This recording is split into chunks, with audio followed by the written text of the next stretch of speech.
சந்திக்கணும் இல்லை, சந்திக்க வாங்கன்னு அவங்க கூப்பிட்டுருக்காங்க. அதுக்கப்புறம் அவங்க தொடர்புக்கே வரல. குறிப்பா 2 கோடி ரூபாய் வரை கொடுக்க தயார் அப்படிங்கிற மாதிரியான ஒரு செய்தி பரவுது. அவங்களுக்கு அந்த நடிகைக்கு சொல்லிக்கிற வேண்டியது ஏதோ சொல்லிக்கிற வேண்டியதான். நீங்க திருமணம் ஆயிடுச்சு, 7 முறை கருக்கழிச்சிருச்சு அப்படிலாம் நீங்க பாத்தீங்கன்னா, ஒரு ஆண்டுக்குள்ள 7 முறை கருக்கழிச்ச சாதனையால நானா தான் இருப்பேன். அப்படிலாம்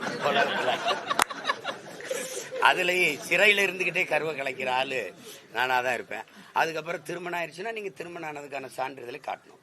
முதல்ல நீங்க அளிச்ச புகார்ல எங்களுக்கு திருமணம் ஆயிடுச்சுன்னு சொல்லலையே,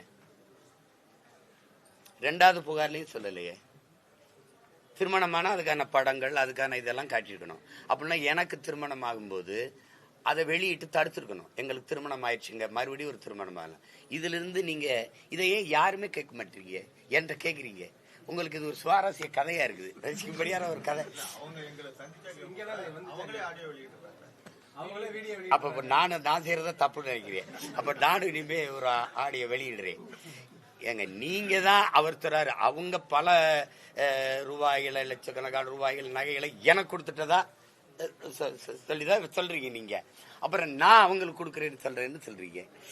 நானே தெருக்கோடியில நின்றுக்கிட்டு இருக்கேன், எனக்கு எங்கிட்ட 2 கோடி இருக்குது.